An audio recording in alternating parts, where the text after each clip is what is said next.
వర్గాల వల్ల ఏదైతే అనేక తప్పులు జరిగాయో దానికి ఎవరు నిందించాలి ఈ రోజున? రైట్.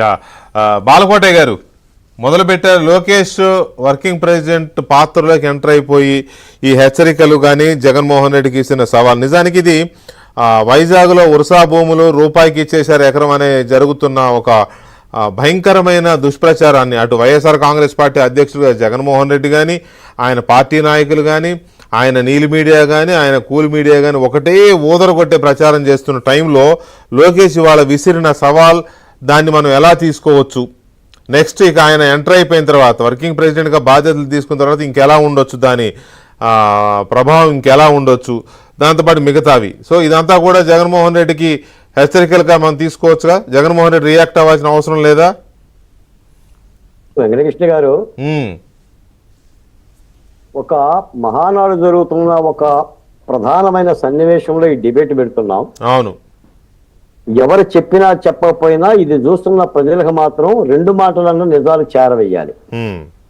అంటే రాజకీయ ప్రతినిధులకు కొన్ని నిబంధనలు ఉంటాయి, మీలాంటి నాలాంటి తటస్థులకు మాత్రం విషయం అర్థమవుతుంది కాబట్టి చెప్పక తప్పదు.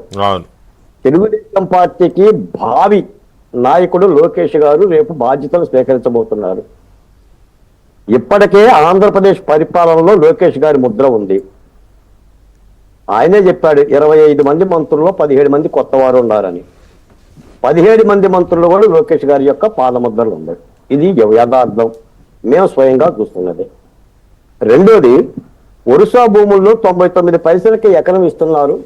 అలా నిరూపిస్తే నేను రాజకీయాల నుంచి మంత్రి పదవికి రాజీనామా చేస్తానని లోకేష్ గారు చెప్పారు. జగన్ గారు ఆ సవాల్ను స్వీకరించమని చెప్పి మీరు అడుగుతున్నారు. ఆయన స్వీకరించడు. మరి నేను ఇచ్చాడా, ఇవ్వలేదా? ఎవరు చెప్తారు ఈ పంచాయతీ? నేను ఒక మాట అంటున్నా, నిజంగా 99 రూపాయలకి ఇచ్చారా లేదా అనేది ఒక నిజ నిర్ధారణ కమిటీని ఆహ్వానించారు. 99 పైసలకి ఒక నిజ నిర్ధారణ కమిటీ ఏంటి, 4 రాజకీయ పక్షాలతో నేను ఇవ్వలేదు అని వాళ్ళు సర్టిఫికెట్ ఇస్తారు.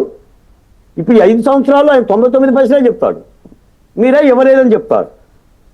ఇప్పుడు మనం చెప్తున్నాం మధ్యంలో కుంభకోణం జరిగిందనని, వాళ్ళు ఏం చెప్తున్నారు, ఇది ప్రేరేపిత కుట్ర కేసు, అక్రమ కేసు, ఇదే ప్రజల్లో చెప్పిస్తున్నారు. మరి పంచాయతీ ఎట్లా తీరుతుంది? రెండో మాట ఏంటంటే అసలైన విషయం, జగన్మోహన్ రెడ్డి గారిని ఆల్రెడీ ప్రజలు శిక్షించేశామండి. ఇంకా లోకేష్ గారు ఏం చేస్తారు జగన్మోహన్ రెడ్డి గారిని చెప్పండి?